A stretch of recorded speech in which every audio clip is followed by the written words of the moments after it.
Now then, team. In today's episode, I have a chat with Dr James Gough. James is the chief exec of the David Nott Foundation, which is an organisation that trains doctors in areas of conflict and catastrophe. James is a former military and aid doctor turned social tech entrepreneur and now leading the David Nott Foundation charity. He has a super interesting career journey involving things like virtual reality in Yemen and in Ukraine. And we get into all of it. In this episode, we talk about a pretty bleak global trauma statistic, but why that's motivating for James to work on. We talk about inviting awkward feedback from your team and how the tech sector does feedback really well. And we talk about the role of humour in team culture. And we also get into futuristic stuff involving AI as well. So grab a brew. Hope you enjoy the conversation. See you in a bit.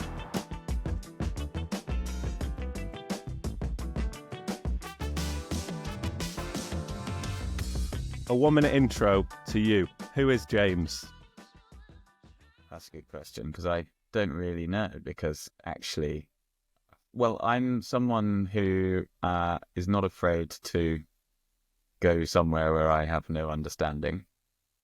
And a little bit of that has been since I left medicine and have realised I just had to take things as they came. And I realised that freedom was a big part of my what I needed.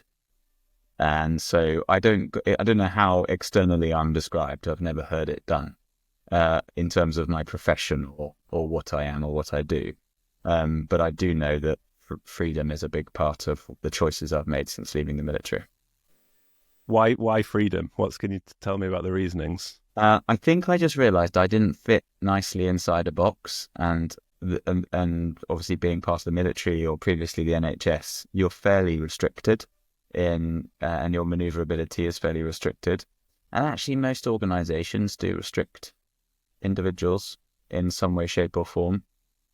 So I guess it's just kind of working out what environment you need to be able to thrive in the things that you think you can do best. So at times along the way I've felt a bit suffocated, and other times perhaps a little bit too liberated in some ways, like not enough structure in order for me to be able to do what I think I can do. And it's all been around conflict, catastrophe, sometimes medicine, sometimes not, but definitely always a kind of interest in what's happening overseas around the world. Can you tell me about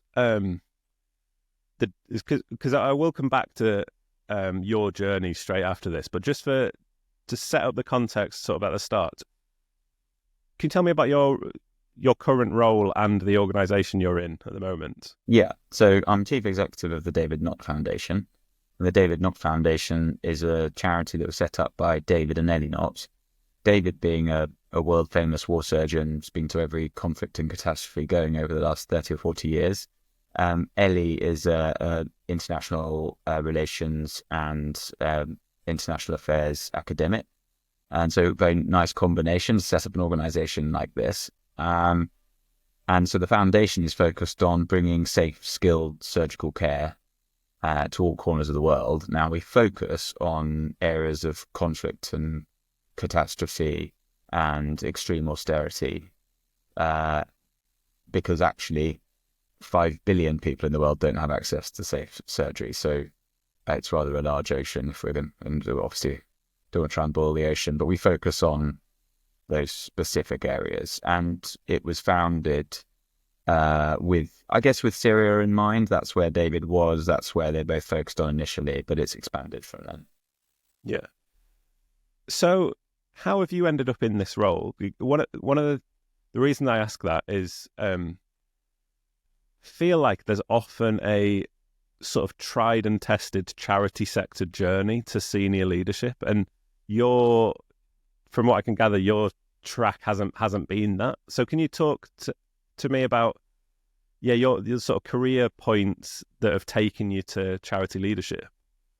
Yeah, I mean, when I was 16, I I read a book about a special forces doctor, and that was kind of the end of that. I was very, influenced by that, and then wanted to be a special forces doctor, and that's kind of what I focused on.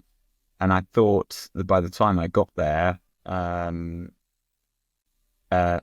think in my head I had a plan to be a military doctor, which I was, and then at some point to step off and go into a more humanitarian role. But I felt at the time my logic was I didn't necessarily love war stuff and military stuff and I didn't sort of walk around in military fatigues in my teens. I wasn't that keen, but at the same time I thought, oh, this will give me the formal training to be able to go to a war zone and be able to cope, and then I'll go into the humanitarian sector because perhaps that felt a little bit closer to my principles, my values. And then life doesn't pan out as you expect, and then I got injured in Afghanistan and didn't deal with that particularly well. I had a couple of years kind of quite all over the shop, really, not really knowing what to do, whether to stay in medicine, whether to go into other careers. And I found myself in the private sector and in the startup world, the sort of med tech world. And I've been there really since 2015, and I've only just left to take this job. So I spent the last 10 years in tech and in the commercial side of tech. And so going into the humanitarian sector, I feel like having dealt with it from the outside, so my focus in the tech world was always trying to work with humanitarian organizations, always trying to, what I call humanitarian tech, like using kind of sometimes off the shelf, sometimes novel technologies, applying them to humanitarian challenges. But the response I had from the humanitarian sector was reasonably negative. It was quite suspicious of the private sector, and also didn't know how to work with the private sector, even talk to it in a way that it was quite frustrating, especially because I shared their mission or their passion for whatever it was that they were doing. Now, I'm not sure what I was doing wrong, but the door never felt fully open to collaboration. And so that gave me, that certainly became too frustrating. By the time the full-scale invasion of Ukraine happened, I tried to do some stuff and with our company to try and help in Ukraine, and it just felt too hard. It felt, actually, I've been in the private sector for too long now, or it's clear to me I'm not going to achieve exactly what I want to achieve staying this side of the fence, and I'm going to have to jump over into this sector. And I tried, actually, but the door was kind of closed on me for all the reasons you say. Actually, I was too much. I think I was described in one interview process of a reasonably senior job that I was too much of a wild card. So actually, I didn't feel very welcome in the humanitarian sector. I hadn't climbed a ladder that was familiar. My CV wasn't familiar. So that was a bit frustrating. And luckily, Ellie and David Nott saw something different and given me this opportunity. So I'm sort of grabbing it with both hands. Yeah. I mean, that must have been really tricky. I suppose the positives of you meeting, I guess, skepticism, the sort of negative stuff from the sector, means that when you meet the right person, which sounds like David and Ellie, you're that sort of non-traditional charity sector, the obvious steps, that actually becomes a real. Like when I heard you were the chief executive of David Nott Foundation, I was like, of course, it makes so much sense. It makes so much sense, especially having done the collaborations before. I mean, I don't know what the question is, but how did it feel when you can give so much more, but almost the system isn't letting you do it? When it came to the sort of that is really frustrating. It was a little bit what you mentioned before we were on this call. You mentioned my TED talk. It was a little bit, there's this magic out there outside of the humanitarian sector. The humanitarian sector really needs, like, software engineers, which was obviously some of the stuff I spoke about on that. And I guess we're also tribal, right? And I've been a part of several tribes, like the NHS, the military, the startup world, and now the humanitarian sector. And they're all completely flawed. and they all think that they're the most important people in the room. And also underneath all of it, most people want to do something really good and they want to achieve something. I mean, the private sector is frustrated because the money doesn't always come from where the impact is. Sometimes it does, and you get this lovely meeting of minds and impact, and you get well paid for it. So deeply frustrating, but therefore it's making me relish being this side, hopefully interacting with the private sector in a way that hopefully now I understand them more than most charity leaders understand the private sector. What I don't understand necessarily is the charity sector. So I'm obviously very new to that. I'm on a very steep learning curve about how charities really work, and particularly in a role that I've got, particularly when we have a large governance and compliance responsibility in an organisation like ours that works in the places that we do. So I'm relishing it because it's been quite hard to get here. But would I wanted to have got here any earlier? Probably not. Not now I know what I know, if you like. Yeah. Why? I mean, yeah, you said sort of everybody's what feels like they're the most, the systems all feel like they're the most important voices. What is it about the humanitarian side of things that you feel is stuck? Like what? I suppose there's advantages in that not having been the whole career kind of thing, that you get to be a bit more holistic potentially and zoom out a little bit about like what are the flaws that you think the humanitarian sector has that you can just see. This maybe you want me to say something controversial, but it may come across controversial. One of the things that's like been rammed down my throat ever since I got this job is every second person I went to a conference in Geneva, and everyone talks about localization as if it's like the greatest invention of all time. And like business has been doing it forever because it makes so much sense. It sort of baffles me a bit. Like, why is everyone talking about localization? Like it shouldn't even be mentioned because it's bloody obvious. Like my first hire was someone in Ukraine. Why? Because we're working in Ukraine and I need someone who understands Ukraine. And it makes logical sense, it makes economic sense, it makes cultural sense. It helps us expand. So I'm maybe a bit wrong-footed by this. I don't know what I'm missing, but localization feels one of those fairly trite things that gets then sort of grows arms and legs and becomes the topic of entire conferences, which just doesn't make any sense to me. So there's one example of I'm very early in my days in the sector, so I won't sort of just give you one summary of what I think about the humanitarian sector, but that really struck me as this is mindless dogma. Mm-hmm. Really. Yeah. I mean, I think there are some organisations where the system that's been built in that organisation has never.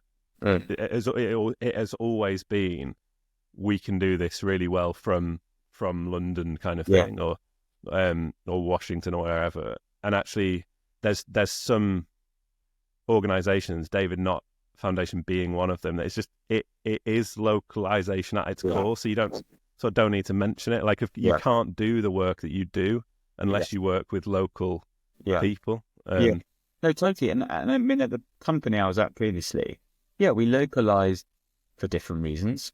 Of course, profit margins have an impact on that, but this isn't just about money. It's also about education systems. Like the current education system in the UK and the way that things work means that hiring a software engineer in the UK probably isn't as sensible as hiring one in Ho Chi Minh City. So it isn't just about money, but it's about how can I best get what the customer wants done quickly, efficiently, and with a decent margin so that I can pay everyone. And I guess that's how I'm trying to think about us and the way that we treat our customers, and which, beneficiaries, but still customers. So change gears a little bit. In your TED talk, one of the things that stuck with me was that you talked about a moment when you were being operated on and somebody took the surgeon played Rocket Man by Elton John. Anaesthetist, yeah.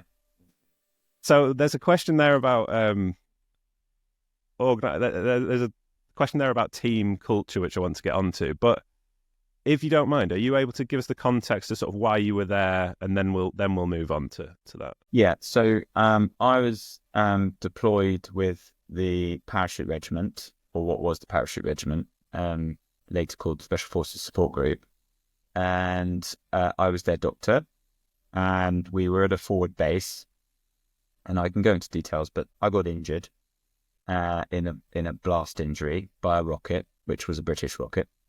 And I then was very badly injured, not in the context of many of my colleagues, but in the context of normal day-to-day, very badly injured, fractured bones in my neck and my shoulder, and quite a bad burn, and ended up in Camp Bastion. I think that story of the... I was 3 days in Camp Bastion, a couple of operations, and then flown back to Birmingham. And the story that you're referring to is in Birmingham, actually, and it's about to have another operation. I was being put to sleep, and they were playing Elton John, Rocket Man. And of course, they knew who I was. I was their colleague, because we were all medical, and medical world's pretty small. So it was almost novel. They've got a doctor that's been blown up, and now we get to operate on him. So this is fun, isn't it? So the question that I had was... how do you think, sort of, I don't want to say poking fun, but it's just sort of how do you view fun in team culture? I'm really interested in talking about team culture with you based on the background you've got. So yeah, do you think it's a healthy thing to be able to sort of prod like that? Just talk to me about fun and culture. Yeah, so this is, I mean, I don't mind dwelling on this subject because it's sort of feel like I've seen both extremes. The military exposes you for everything and ridicules it. And then the tech sector doesn't say anything about anything through fear of insulting anything or anyone. And so I was sort of censored in the tech sector, or at least I was sort of self-censored, just like, what can I talk about? Even just my past, even just being in the military, and, all felt too delicate, really. And in the military, I think I'd been guilty of, and medicine's quite similar to the military and the kind of dark humor that you get. And yeah, a lot of the best of it's because of coping, because of a coping strategy. You joke about the things that you really want to talk about, that you need to get off your chest. And so you expose those topics through jest, but so that your mates, you can almost tell your mates, I'm thinking about this. And then they can joke, and they're acknowledging, yeah, I'm thinking about that too. Mm-hmm. And we can have banter about it. But actually what we're saying is, I'm here for you. And we're thinking about the same things. Where it really flipped towards the negative for me was after my injury. It was an accident. But I was blamed for it. I myself and another soldier were blamed for it, and completely unfairly, I might say. And I would say that, wouldn't I? But it was an accident, and it was a sort of blame the victim. It was probably the victim's fault. Like, let's just do that. And then when we got home, it was just easier to blame or just sort of ridicule me for it, and therefore lots of kind of banter coming my way. But at that time, I think in those early days, you don't really know what's happening. You're just accepting all of the kind of ridicule that's coming your way. But then it dawns on you that you've been blown up, that you're quite incapacitated. I had a year of rehab ahead of me. My medical career felt at a distance. I sort of dreamt about this for 10 years, and it all ended up in flames, literally. And there was no care there for that. And actually, it's a bit like when you have a car crash and it's not your fault, but then the doubt starts to creep in. You think, did I turn? Was it green? Was it red? And so if someone every day is telling you that it's your fault, you're going to eventually start to think, oh, maybe it was. And now I've screwed up my whole medical career and my military career. And so it actually had a really negative effect on my psychology. And therefore I ended up that the 3 years after that injury became harder because of that, rather than easier because it was being joked about. Actually, the military at the formal level was quite, careful what I say here, but quite devious about how it reported on the injury. And then in the officers' mess, it was just banter on a normal day. And at the time, I don't know, you just accept it. But actually, it was quite negative. But then at the same time, as I mentioned in the tech world, it was almost the complete reversal. And I almost felt like I hadn't had a previous life. I just couldn't talk about it, or I didn't really think I could. Yeah, that's really interesting. That you've gone from sort of one side, which is there are no eggshells, to tech, and curious about thoughts on your involvement with charity sector around this subject as well. But yeah, I suppose so was there a transition that you had to work through of like where do I sit on this scale of how open I am about things? Yeah, actually the transition was with a company called Zydar, which was this med tech in Cambridge, fantastic company. And probably it was good because it had sort of some software engineers from the tech world and some medics from the medical world. So I was able, with the other medics there, to navigate how do we deal with this different tribe. There's a different mentality, a different way of looking at things. So that was definitely helpful, because you could almost take the mick out of each other and just see, like, what do you see in us and what do we see in you, and where do we meet here in the middle? So yeah, I think that was probably quite good that it was a mixture of medics and engineers, and probably prepared me then for more pure tech sector. Yeah, makes sense. Did you bring objects? Yeah. So run me through. So yeah, it's a recurring sort of segment. Run me through your objects and what they. So the point of this is, they are sort of pivotal moments they represent pivotal moments in your journey, whatever you take that to mean. Yeah. So yeah, run us through what you brought and the story behind them. You asked for objects. Some objects I don't have, or don't have an object to represent that thing. But I have on my wrist. I always wear a murli, which is like a Hindu.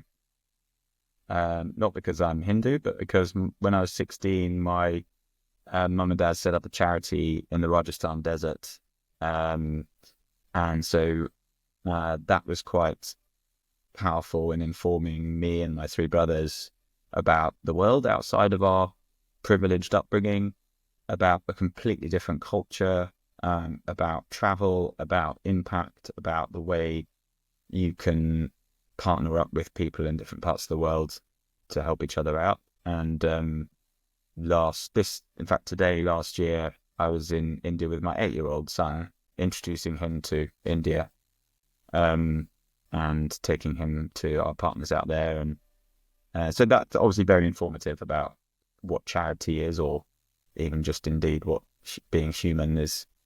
And 16, it's a tricky age. So it was a good thing, I think. Kind of broke me out of the silo that you find yourself in school. Do you think that, did you have it sounds like you had it's quite an adventurous upbringing. Do you feel like that has fed into, your daily thoughts? Yeah, definitely I'm guilty of being always looking for the adventurous side of an idea rather than just, getting the job done. And I do like to think out of the box. So I guess that my upbringing helped with that. So yeah, that was, and always gave us a sense that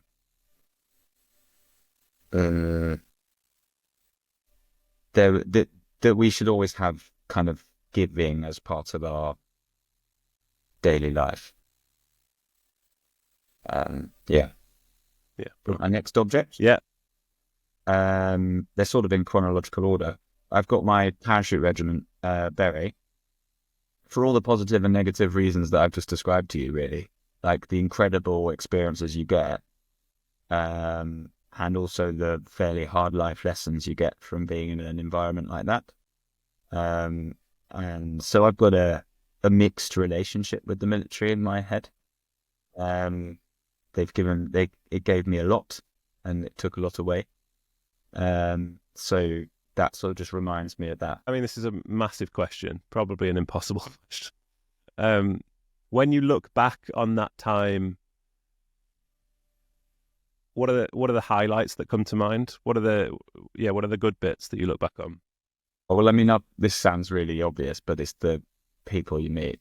So my mates from the military are some of my best mates, and yeah, I just kind of wouldn't change it for that reason. And being in Sandhurst was obviously has its drawbacks, but it's so funny as well because you're all having time and you're all just trying to keep each other laughing all the way through it. I mean, you sort of touched on that earlier. So the funnily enough, one of my friends went to Sandhurst, but we knew each other before that through rock climbing, and we went on all of these rock climbing trips and had there's lots of memories of sort of living in the back of a van when it's been raining or like on the cliffside, and there's something about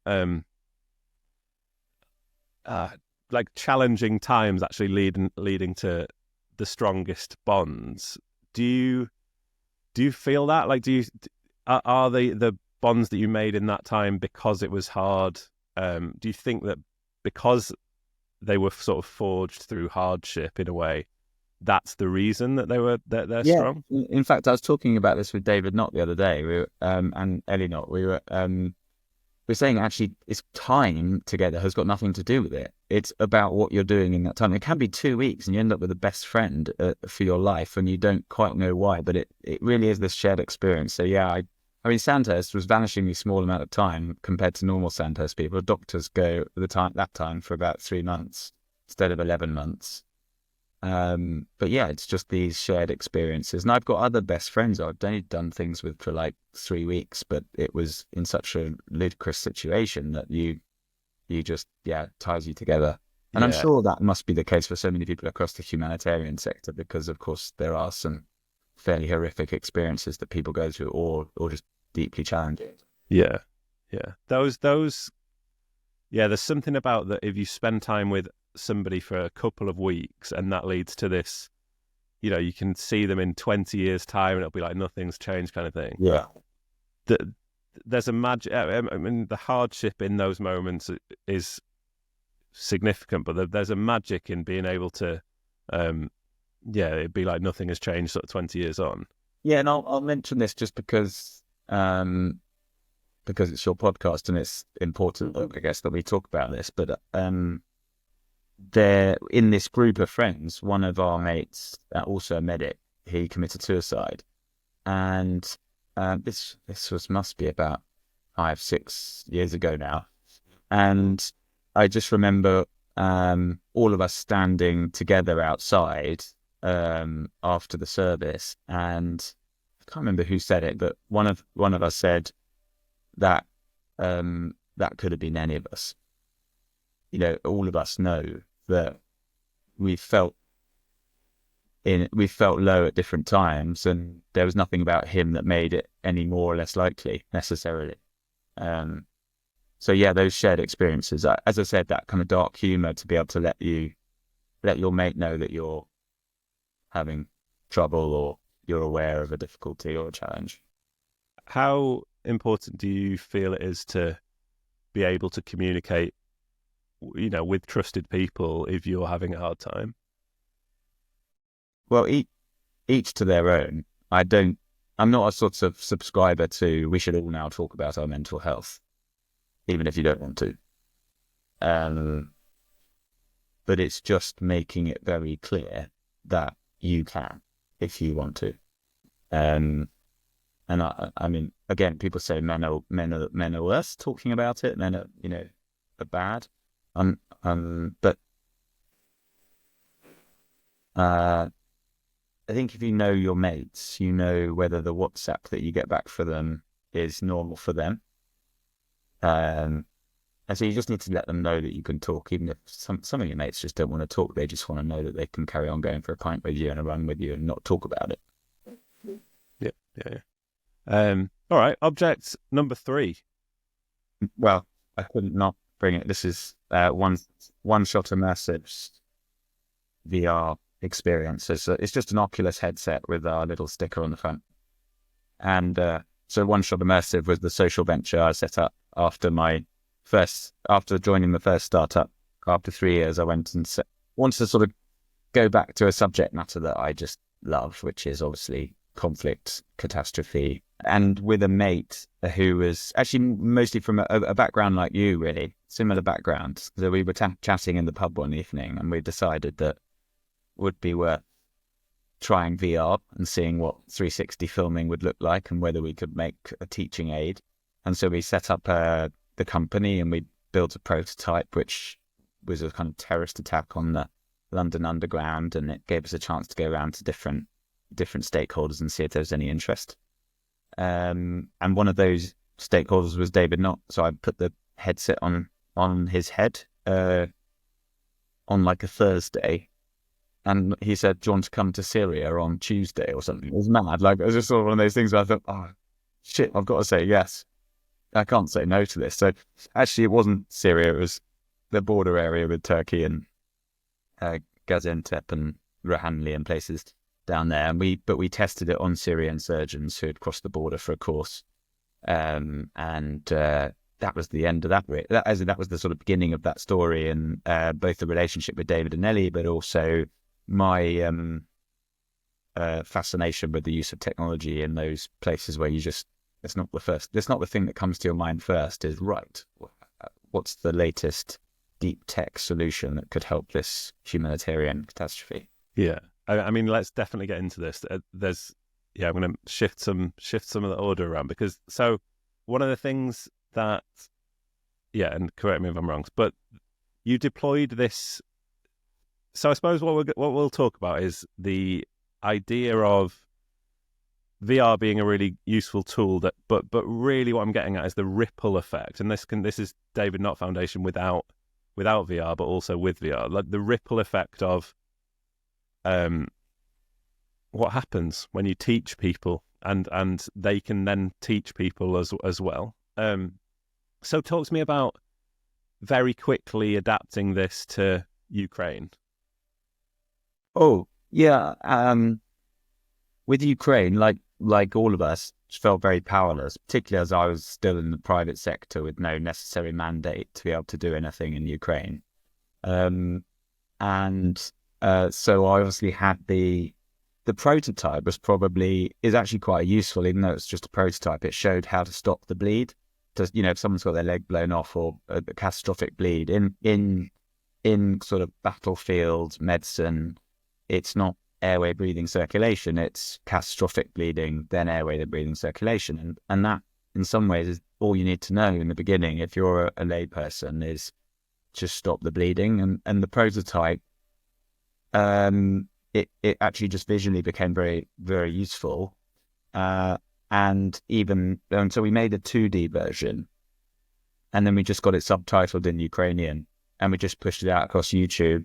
Now, it wasn't brilliantly popular, but it just showed me that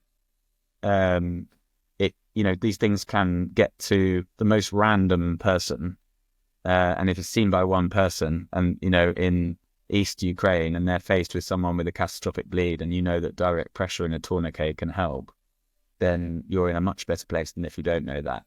And the power of technology being such that it can go viral if it wants to. And then the other thing I did was I got someone reached out to me on LinkedIn, who was part of the Ukrainian Foreign Legion, ex-British soldier, and said, "Oh, I wonder if you could help me. I'm trying to train my Ukrainian medics. Could you send me a headset or two for some triage training?" Because one of the experience that we made the actual product that we made with David Nott was a mass casualty triage training experience. So how do you decide who lives and dies when so many people are injured and your resources are strained? And so I managed to send a couple of headsets out to him in eastern Ukraine as well. So it was, I mean, I always say it's a great product, but a crap company, because, you know, I sort of stopped. I just didn't, I struggled to take investment, as in I got some offers, but I didn't necessarily want their money. And because the relationship completely changes, what you want to do in the humanitarian world completely changes. That was a reluctance to take investment because of sort of giving up control and then having to do things that you wouldn't otherwise choose to do. Yeah, probably end up doing virtual reality for office first aid or something, you know. So it was a kind of, actually, perhaps I should have set it up as a charity, because there's plenty of tech philanthropists out there that like technological solutions, and so probably would have been reasonably popular, you know, if we'd set up as a charity. I mean, this is off the top of my head, it's not on my notes, but how do you navigate? I get the sense that we're probably quite similar in that if you have a vision, you sort of want to get your vision across the line. Is that fair? I mean, yeah. No, that's fair. And actually, you've therefore got to take the right thing off the shelf to get you there. So when I say I should have set it up as a charity, because when you're setting up an organization to achieve a thing, I want to achieve this thing. Okay, well, what are you going to do? How are you going to do that? Or you're like, well, I think I'll be a business. You know, I'm trying to explain this inside the David Nott Foundation, that just because we have charitable status doesn't sort of stop us focusing on product. Like, we are a product organization. We deliver a product to customers. There's no difference other than the fact that there isn't a market for it in the business sense, and the state doesn't want to pay for it. So therefore, charity seems to be the best structure for us to set up as. But that doesn't make you any different. It's just, here's the vision, David and Ellie's vision, absolutely clear. It's a great vision.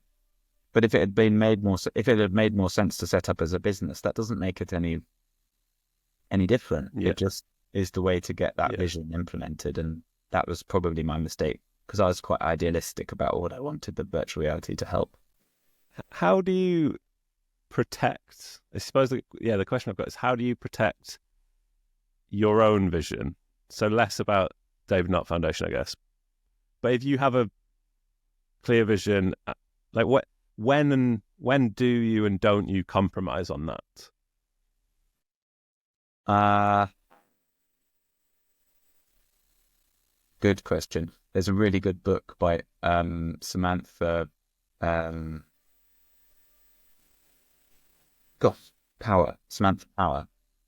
called The Education of an Idealist. I'd probably recommend the listener to read that rather than listen to my answer, but I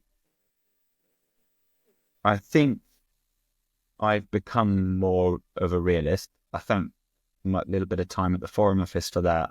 The military is very good at that. And then, of course, in the tech sector, you get lots of smoke and mirrors, because it's all so visual and so kind of, where could this go? So what? Let's. And I think, going back to what I said at the beginning of the call, being in those different tribes, I almost, like, maybe not always on purpose, but take the position of the outsider in any of those rooms, because then it helps me think about, okay, this looks idealistic, this looks lovely, but let's just, or if I'm with a group of people in the military who are being a little rigid about perhaps the solution, trying to provide that alternative outsider's view of how else it could be done. I think I'm pretty pragmatic about, I don't know if I've given you a very good answer there, but I've certainly become less idealistic over the years. And as I said, it goes back to the fact that all of the tribes, the sectors, they're all flawed in some way. One of the things, I guess, just to provide the context of why the VR sort of product intervention is, and also the like everything that the David Nott Foundation does as well, is this trauma stat. So 8% of deaths globally are from trauma. That's more than HIV/AIDS, tuberculosis, malaria. Many are unnecessary deaths. Yeah. Can you talk to me about how the David Nott Foundation as well is sort of taking on this stat and trying to improve this stat? Yeah, and most, well, not, I won't say most, many of the big foundations globally don't want to touch trauma for all the reasons that it's not a neat solution. It's not like curing polio. It doesn't have an end. It's always going to be there. And so it's messy. It doesn't fit in with a meal plan, to show that your theory of change perfectly, leads to curing this condition. It doesn't. So, we're in a world of imperfection, and we'll never solve the problem. And so you've got to be prepared that if you're in trauma, you're going to be pushing water uphill, because whether it's conflict, whether it's misadventure, natural disaster, there's always going to be trauma. And so what you're trying to do, and what the foundation and the VR and others, is prepare people. What's so crazy is that nearly 10% of the world die from trauma. How many people know how for trauma first aid? It's baffling, and because governments and big foundations don't want to touch trauma, it is very, very hard to scale it. It's got quite an, I didn't realize it at the time. It's got quite a negative, it's got a kind of negative appeal in the humanitarian sector, and I didn't know that. In what way do you see that playing out? It's almost like the poorer sister to medicine or something like that. I can't remember exactly what someone described it as, but just it's a frustrating problem that no one can really solve, no matter how many billions you put into it. But you can make enormous changes locally. And I'll give you an example. One of the bigger foundations said to us, well, what's the point of training 20 people in Syria in the middle of a war, because they'll take their extra training and they'll leave Syria? An incredibly negative way of looking at it. And actually that isn't borne out. And even if just one or two of those surgeons stay, you create a new culture. You've got the juniors that then get trained by them, and just that new way of doing things. It can save hundreds and thousands of lives. And you said that it's survivable deaths that you're really trying to prevent. I mean, yes, people will die from trauma because that's just what happens. Some of them are, too far gone.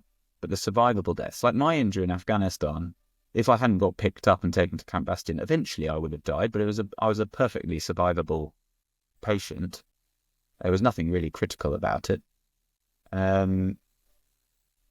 So it's that we're trying to prevent, and you can make really big dents in that, but it just feels that there aren't enough, whether it's governments or the big foundations, there aren't enough people interested in that statistic.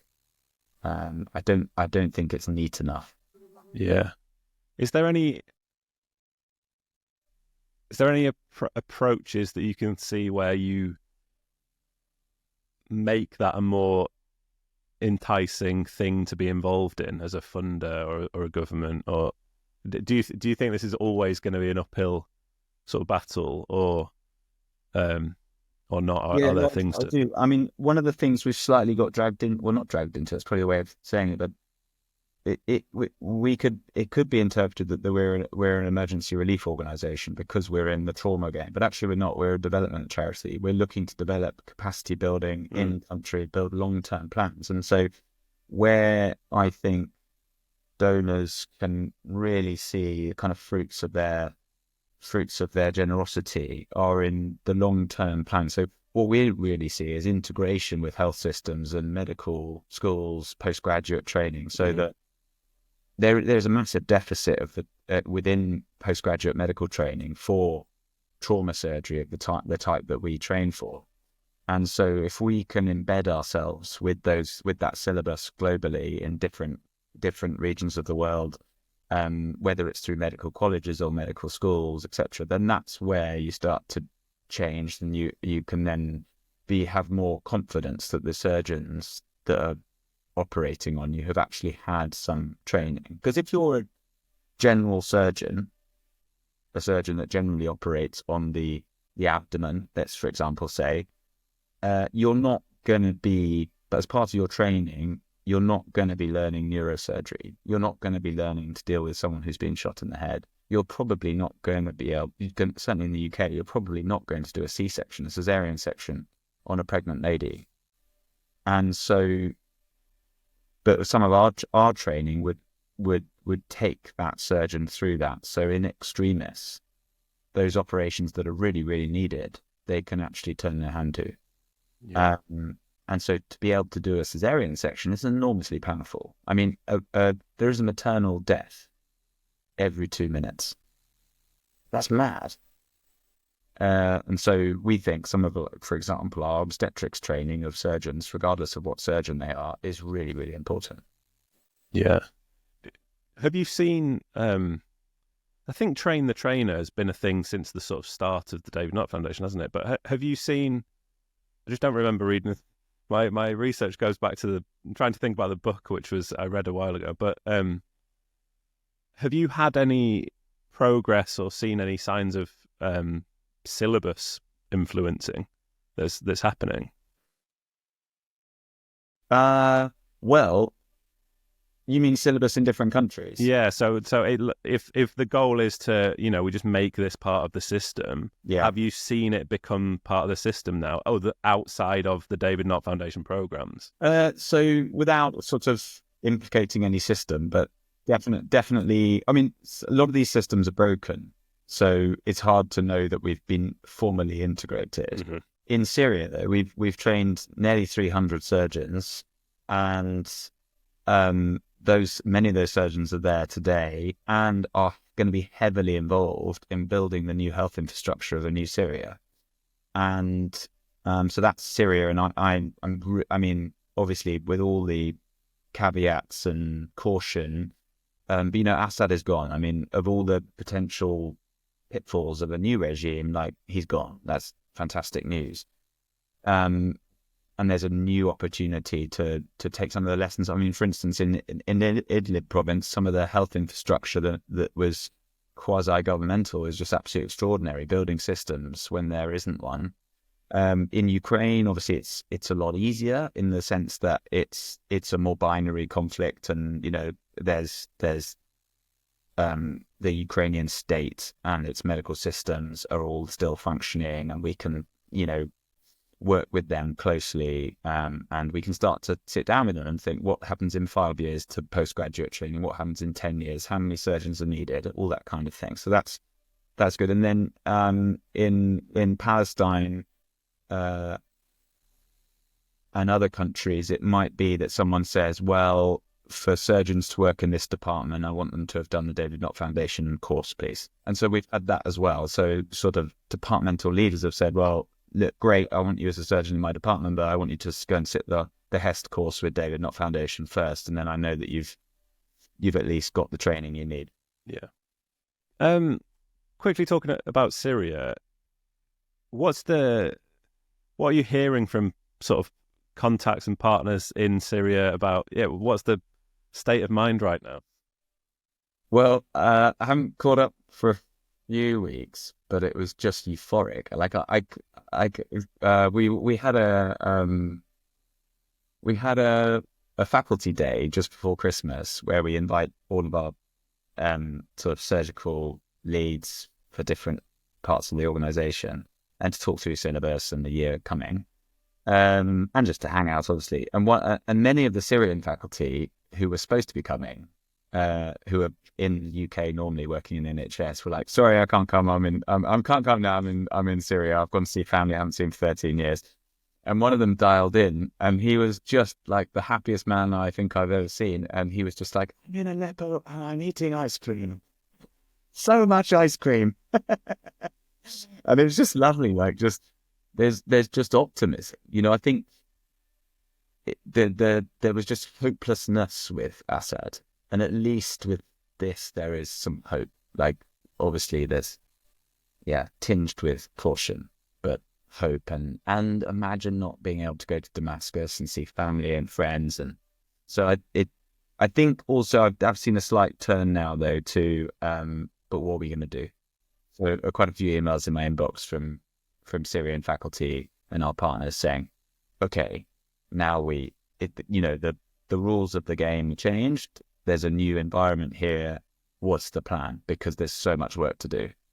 And there's still trauma and there's still violence there. And there's a huge reconstructive burden. I mean, reconstructive in terms of reconstructive surgery, but also reconstructive in the sense of systems and implementing training long term, and it not being kind of piecemeal when we can.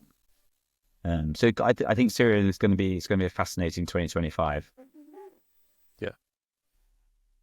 Shifting gears a little bit, what is good leadership?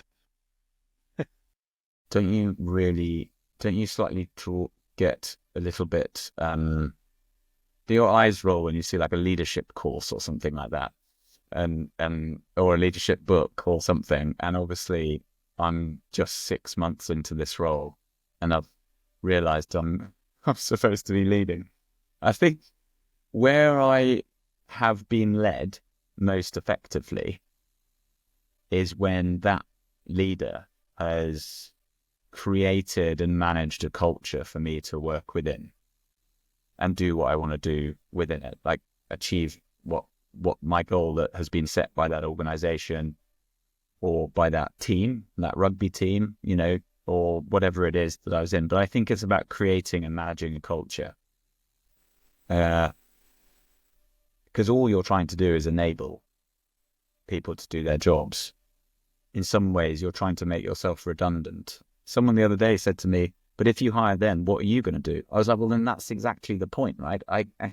That's what we just need to create space for brilliant people to do their jobs. And it's also, I guess, identifying when people are not thriving in that environment and being able to point it out and to be able to talk to them and being honest about it, whether this is the place for them or not as well. And so, I don't know if I've answered your question, but certainly it's when someone's created the environment for us and managed it, which it requires kind of constant managing that culture. And it's amazing how quickly that culture can be changed by one wrong step. So culture change is a question I wanted to ask you. So one of the particular nuances with the David Nott Foundation, and I'm not in it, so I might have got things wrong, but it's David and Ellie established this organization. So with that comes an established culture that Ellie, as the former CEO, will have set, whether intentionally or not. So then you, as I think, are you the first chief exec who's not a founder? No, I'm not. I'm the second, but I guess that was just because I think Ellie took a career break and then came back in. So I guess I'm. Okay. Yeah. But regardless, I guess how have you navigated? There'll be a type of culture that you create as a leader of an organization that isn't going to be exactly the same as a founder. So what is your thinking around that, and what sort of steps did you take as you were on, like, joining the organization? Well, it can't be exactly the same culture as the founders create. I mean, that's just an inevitability, and it's about honesty. This is like David and Ellie's third child in some ways, and so it's having an honesty about what you're looking after, but also being clear on what you intend to do with it, and making sure that you're all aligned. And I always say to my team, I was like, I want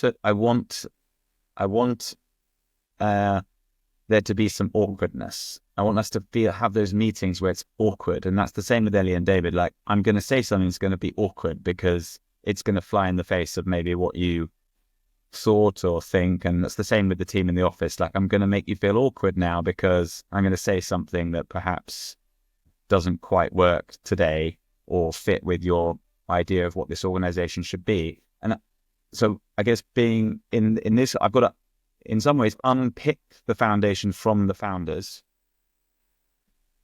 in a way that honors them and the people that have supported the foundation, whether that's the faculty or donors and the fundraisers, continues to deliver, but maybe deliver at a scale that two founders can't deliver at.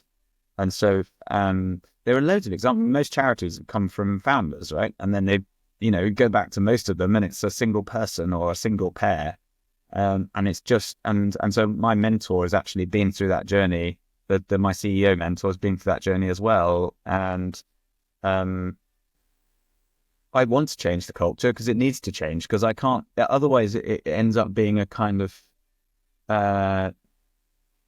every second sentence we must pay homage to the founders and hark back to what they would have wanted. It doesn't work like that. Mm-hmm. It's got to be, David and Nelly have got to be as excited as my team in the office about what could be different and could change.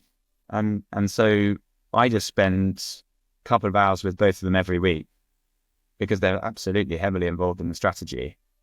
And just make us all feel awkward enough times that we get to where we want to go to. I've got no interest in being nice.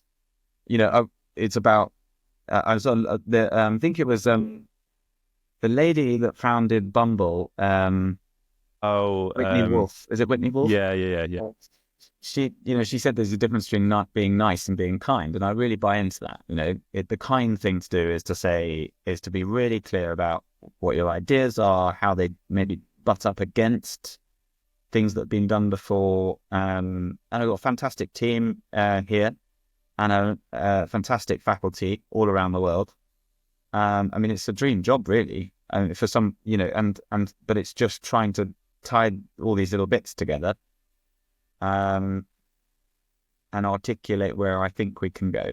Yeah, amazing. Just aware of time, so we'll get into the sort of the quick fire final bit in a second. But you mentioned just then, so have you got a mentor that you work with sort of outside of the foundation that you? Yeah.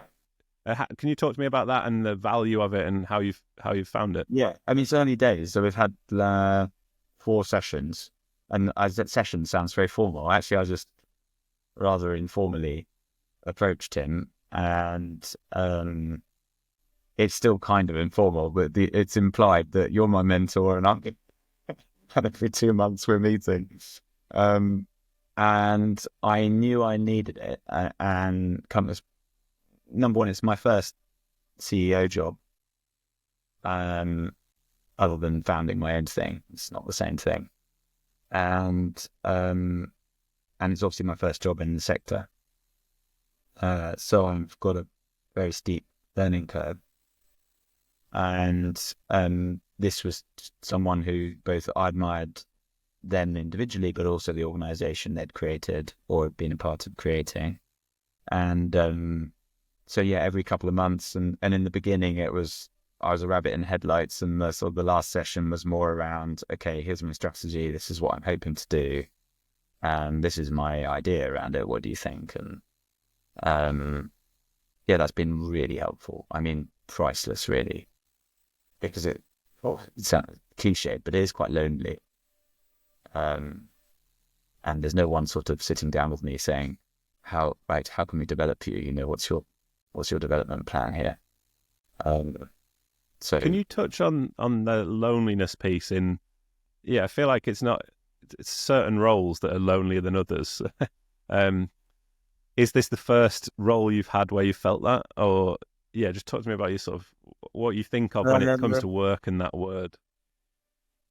I don't think it's the first job I felt lonely in, because ever since I left medicine, I've always been kind of the outsider. I felt always a bit of that, particularly in the last job. Infinite Lambda, absolutely wonderful company, wonderful people, but I also felt always like outside, because I wasn't an engineer and wasn't necessarily from the tech sector. So that can be lonely in and of itself. So it's not that I've never felt lonely before, but in this role, I guess it's just that everyone's looking at you for an answer, all pulling in a slightly different way,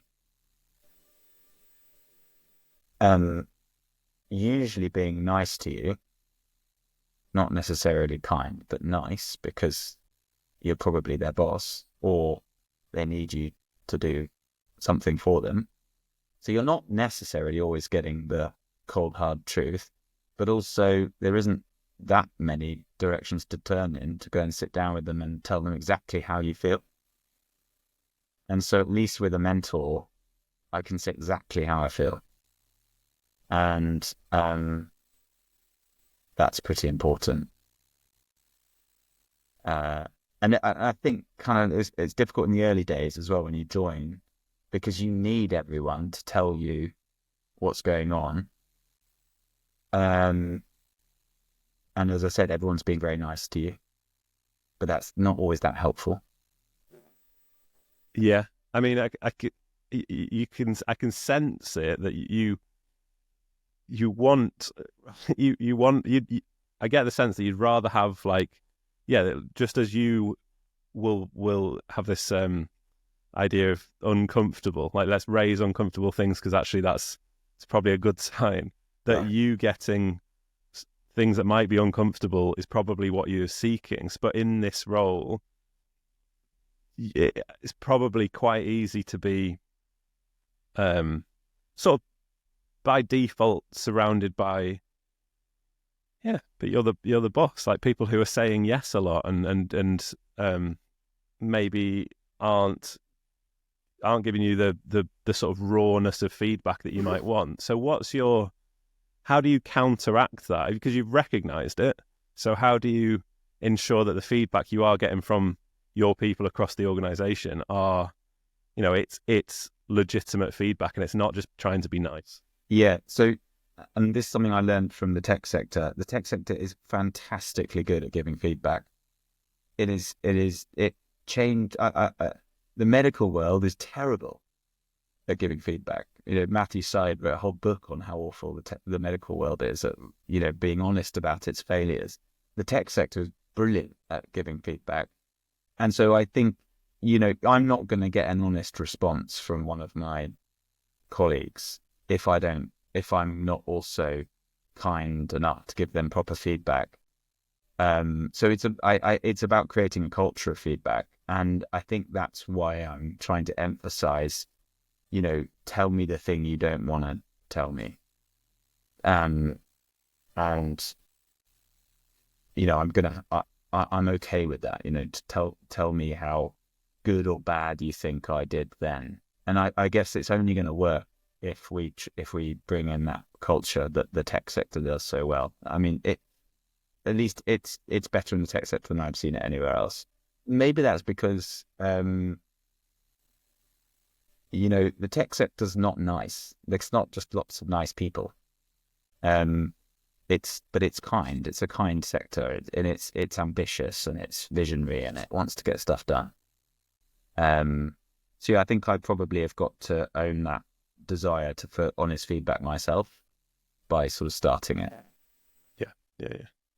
All right, we've got three final quick-fire questions to wrap up. You're starting a personal charity and you're building a personal board of trustees. This is for you, James, not an organisation. So I guess what I'm getting at is mentors and people that you've really valued along the way. Who are the 3 trustees that you're putting on the board? God, that's such a tricky question. Yvonne Chouinard, founder of Patagonia, him on the board. Jacinda Ardern, put her on the board. So I've got my business and my politics there. I'm allowed one more. Jacinda Ardern, and a beneficiary. What is it about that mix? That's one of my favorite books, by the way, Yvonne Chouinard's book. Wasn't it? Yeah. Yeah. But yeah, what is it about those three? Why that mix? So Yvonne Chouinard, because he has shown that values and business and impact can all are integral to each other, and they can coexist to enormous effect, more effect than any charity could ever have done in the US. Patagonia is, because it does more than a charity in the sense that it has enabled culture change within consumers, which is that advert, "Do not buy this jacket." That's great, and you've come societal change, not just patching up a problem created by humans, but also changing society's view of it. And now, of course, lots of brands are trying to mimic sustainability. I mean, most of them are probably BS, but at least at least it's good to look good. So I think he's enormously powerful and has always done what he said he'd do. Jacinda Ardern, she just incredible in the way that I know domestically, politically, she's not thought of that highly, I don't think, in New Zealand itself. But internationally, the way she can bridge divides, the way she can talk like one of the rest of us, the way that she can understand politics, but in a very human way. And politics is so important in the charity sector, both the politics of the boardroom, but also the politics of the mandate to be able to go somewhere to do something. Syria, perfect case in point at the moment. We can't liaise with the government at the moment because they're obviously still got a designation that means that we can't. But if that transition changes, I'm going to need some help in how we do that. And then the beneficiary, because as I said at the beginning, we're a product organization. I don't know what the best product is if the customer isn't going to tell me what the best product is. And so this idea, if we're in the tech world, we're doing product testing, and we'd be doing design, test, iterate, and that agility to be able to create something that our customers want. So I'd want a beneficiary on the board, not to be nice, but so that I can ask them what the hell they want. And so that's probably would be my board. Yeah. Amazing. So a phone company, speaking of tech, a phone company comes to you and says, "James, we're going to give you the opportunity to text every medical personnel member who's working in a war zone, but you've got all the constraints of text message character limits. So it's one text to war zone medics. What are you saying?"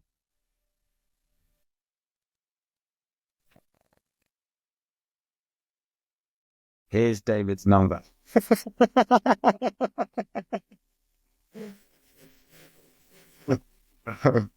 I semi-joke. I have a.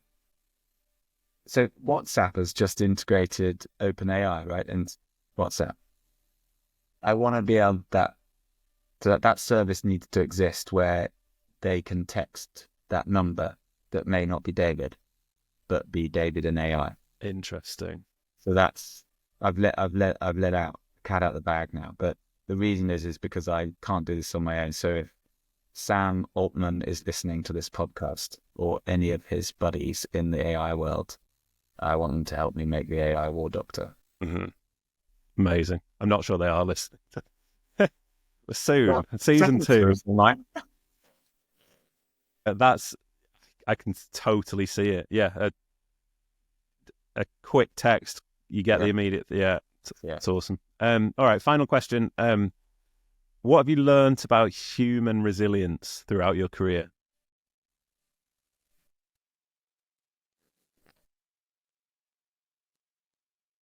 That you that you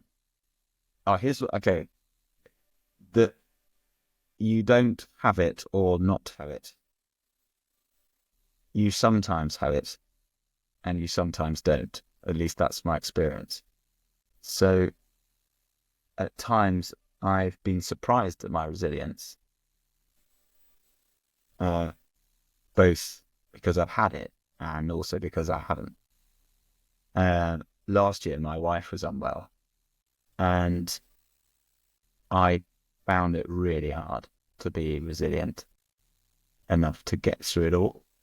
And that feels absurd because she was the one going through difficult times. But I think it's a bit like altitude sickness. It feels like it's a bit random whether you're going to get it this time or next. With resilience, yes, you build up some tools and some coping strategies or some knowledge of what you need as an individual to get you through something difficult. But at the same time, I don't think you can label someone resilient or not. Great. Yeah, really good answer. All right, that's the interview. There's like 25 questions we haven't had time to come on to. So because I talk too much. No, it's great. There's really, really fascinating stuff in there. So you'll have to come on for a second round. Cool. Yeah, perfect. Winston Hartman's listening. Next season. Perfect. Thank you so much, James. Thanks for coming on to Causes. Thanks. See you in a bit. See ya.